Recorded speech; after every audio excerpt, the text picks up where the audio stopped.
అందరికీ నమస్కారం అండి.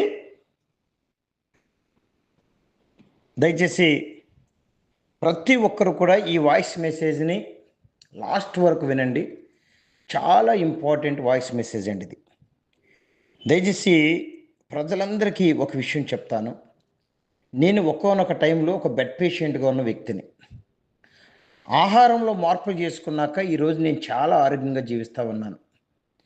దయచేసి నేను ఒకటే మనవి చేస్తూ ఉన్నా, ఆరోగ్యమే మహాభాగ్యం. ఆరోగ్యం లేకపోతే కుటుంబ వ్యవస్థ పాడైపోతూ ఉంది. ఉన్న డబ్బులు ఖర్చు అయిపోతూ ఉన్నాయి. కష్టపడే తత్వం తగ్గిపోతూ ఉంది.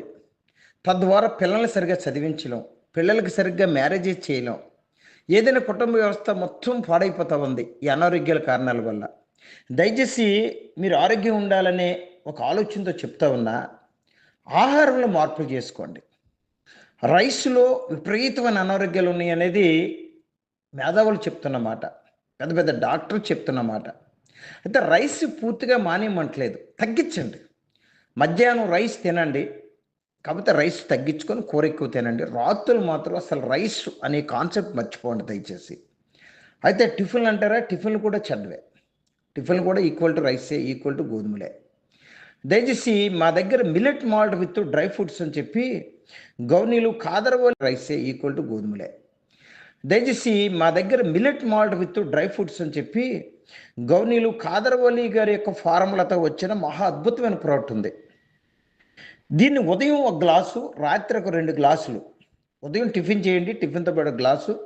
రాత్రి రైస్ మానేసి ఒక 2 గ్లాసులు, అంటే 4 చెంచాలని ఒక స్టీల్ గిన్నెలో పోసుకొని కొంచెం నీళ్ళు పోసి పేస్ట్ చేసుకొని, మామూలు వాటరే ఒక 2.5 గ్లాసులు పోసుకొని ఇది ఆ పేస్ట్లో కలిపేసుకొని పొయ్యి మీద పెట్టి అప్పుడు ఉడికించాలి.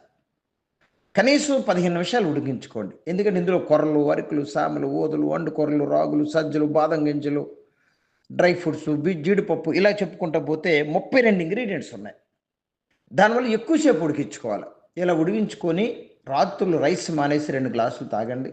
ఒకవేళ ఇంకా ఆకలి అనిపిస్తే ఇంకో చెంచా ఎక్కువ వేసుకొని కాసుకోండి, లేదా ఒక జాంకాయ తినండి, లేదా ఒక యాపిల్ పండు తినండి, ఇబ్బంది లేదు. మీరు రైస్ జోలికి మాత్రం వెళ్ళకండి నైట్.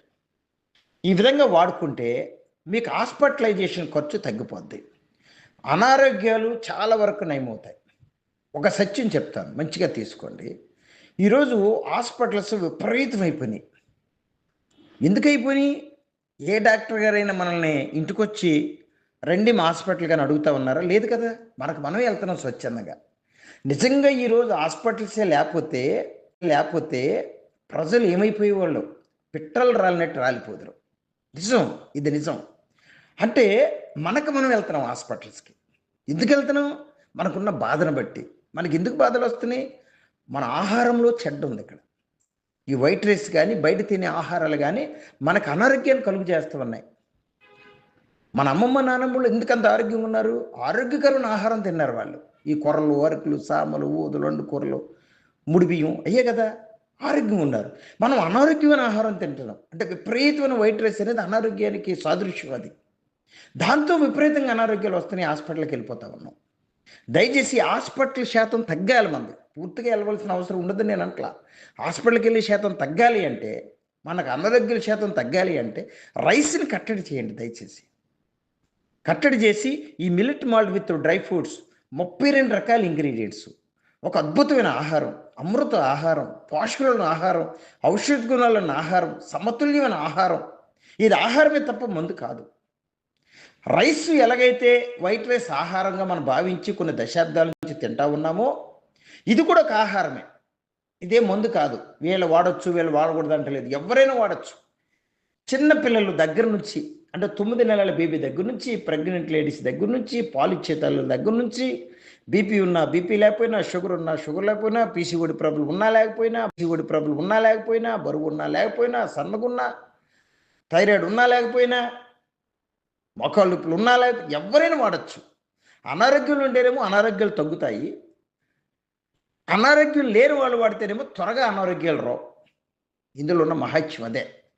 ఇందులో ఉన్న పోషకులు అటువంటి, ఇందులో ఉన్న ఇంగ్రీడియంట్స్ని బట్టి దయచేసి మనస్సు పూర్తిగా వాడండి. ఫస్ట్ ఆరోగ్యంగా ఉండండి, ఆరోగ్యంగా జీవించండి. మీ కుటుంబాలు కాపాడుకోండి. తర్వాత మీకు వచ్చిన ఆరోగ్యాన్ని కొంతమందికి చెప్పండి. చెప్పడం ద్వారా మనకు బ్లెస్సింగ్స్ ఉంటాయి. ఏ దేవుడైనా ఒక మాట చెప్పారండి, మానవ సేవే మాధవ సేవ. మనుషులకు సేవ చేద్దాం, ఆరోగ్యపరమైన సేవ చేద్దాం. దాంతోపాటు అడ్వర్టైజ్మెంట్ లేకుండా నేను అమ్ముతున్నాను కనుక, మీ అందరి సహకారంతో నేను అమ్ముతున్నాను కనుక, మీకు కూడా ఒక రూపాయి వచ్చేటట్టుగా ఒక సిస్టమ్ క్రియేట్ చేశాను. స్టాలిన్ సినిమా మోడల్లో. అక్కడ గౌర్నీలు చిరంజీవి గారు ముగ్గురు హెల్ప్ చేయమంటారు. ఇక్కడ మనం ఒక ఇద్దరికి హెల్ప్ చేద్దాం. అది ఎంతో అద్భుతమైన సినిమా అది, స్టాలిన్ పిక్చర్. అలాగే ఇక్కడ ఒక ఇద్దరు హెల్ప్ చేయండి, ఆరోగ్యకరమైన హెల్ప్ చేయండి. ఎప్పుడు హెల్ప్ చేస్తారు మీరు? మీకు ఆరోగ్యం వచ్చాకే హెల్ప్ చేయాలి. ఏ హెల్ప్? ఆరోగ్యకరమైన హెల్ప్. ఇది వాడండి, నాకు బాగుంది, మీకు బాగుందని చెప్పండి, అదే హెల్ప్. అయితే ఎప్పుడు మీకు ఆరోగ్యం వస్తుంది? 4 ప్యాకెట్లు కొనుక్కోండి, 1600 రూపాయలు పెట్టి కొనుక్కోవాలి. కొనుక్కోండి, వాడుకోండి. మీకు వచ్చిన రిజల్ట్ని ఆల్ ఓవర్ ఇండియాలో ఒక ఇద్దరికి ముగ్గురికి చెప్పండి. చెప్పడం ద్వారా కొంత ఇన్కమ్ వస్తుంది, తప్పేముంది? ఈరోజు ఎవరైతే వాయిస్ మెసేజ్ వింటున్నారో, ఎవరి ద్వారా అయితే మీరు కొనుక్కుంటున్నారో వాళ్ళకి మీ ద్వారా 200 వస్తాయి. 200 తాల జీవితం ఏం మారదండి. కానీ ప్రొడక్ట్ వాడుకోవటం వల్ల మీ జీవితం మారుతుంది. ఆరోగ్యకరమైన జీవితం. హాస్పిటల్ ఖర్చు తగ్గిపోద్ది చాలా వరకు. హాస్పిటల్కి వెళ్ళి శాతం తగ్గుద్ది. మీ కుటుంబంలో వర్కింగ్ అవర్స్ పెరుగుతాయి, పని గంటలు పెరుగుతాయి, ఆదాయాలు పెరుగుతాయి. పిల్లలు బాగుంటారు, పిల్లలు పెళ్లి చేయగలుగుతారు, చదువులు చెప్పించగలుగుతారు, భార్యను బాగా చూడగలుగుతారు, భర్తకు సహకరించగలుగుతారు. చాలా ఉన్నాయి ఇందులో ఆరోగ్యంగా ఉంటాయి. దయచేసి ఇంకా చెప్పాలంటే చాలా సబ్జెక్ట్ ఉంది, కానీ మరిన్ని వివరాల కోసం ప్రతిరోజు రాత్రి 9 నుంచి 9:40 వరకు జరిగే జూమ్ మీటింగ్లో అనేక మంది గౌరవ లీడర్స్ వాళ్ళ టెస్టిమోనీస్ కూడా చెప్తారు. వాళ్ళకి వచ్చిన రిజల్ట్స్, వాళ్ళ టీంలో వచ్చిన రిజల్ట్స్. రండి, వాడుకునే వాళ్ళు రండి, రికమెండ్ చేసే వాళ్ళు కూడా రండి.